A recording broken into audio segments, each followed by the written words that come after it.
Hello mga kalazada Latex, for today's vlog ituturo ko po sa inyo kung paano po kayo makakasali dito po sa Choice Super High Commission Posting Challenge this May 13 to 27. Ayan, kung affiliate po kayo, punta kayo dun sa Lazada affiliate account nyo po, and then hanapin nyo po ito sa Home Super High Commission. Ito po, makikita nyo po dito yung mga iba't ibang product na pwede nyo pong i-post po. Okay, so ganito po siya. Pili lang po tayo ng interesting product. Siyempre, ayan, maghahakot tayo ng buyer dito. Pero, isa po kasi ito sa requirements para makasali ka dun sa posting challenge. Okay? So, hanap muna po tayo ng interesting product na pwede po natin i-post. So, ito po. Yan.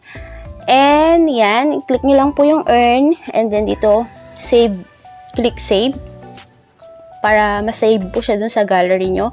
And then, dito, i-copy nyo lang po siya para hindi ka na gagawa ng promotion caption.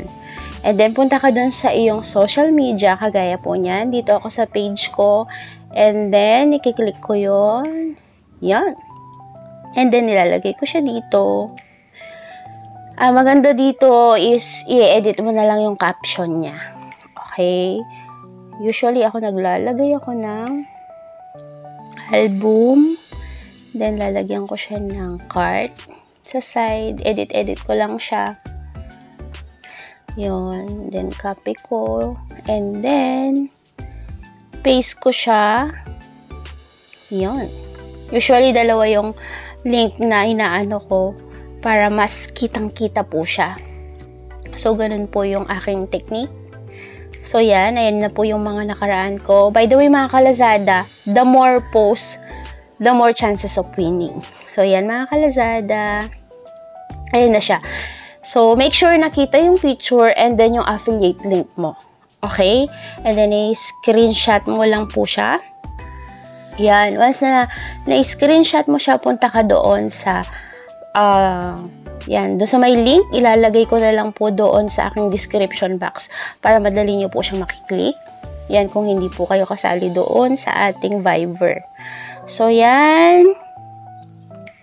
Ayan, this form will close on May 27, 2024, 11:59. So, yan, ilagay mo lang yung email, registered email mo dapat sa Lazada affiliate mo. Okay, and then, punta ka dito. Yan, may instruction naman. Ayan, kung affiliate ka, alam mo kung paano hanapin yung member ID mo. Okay, doon ka lang sa account. And then, yung pinakataas doon, makikita mo yung member ID mo. And then, i-upload mo lang yung in-screenshot mo kanina na post mo. Okay, upload mo lang siya. And then, after that, ayan, pag na-double check mo na, submit mo lang. Click mo yung submit. And then, yan, meron ka ng isang entry. And then, ulit-ulitin mo lang po, hanap ka lang ng product, and then, same process lang po. I know you're waiting till the morning comes my bed. I just wanna be alone to feel free tonight. Told you so many times, don't wanna look back. Do I break your heart? What I feel inside, it burns me out. Just she wonder how I leave you. There's no tears, this my love.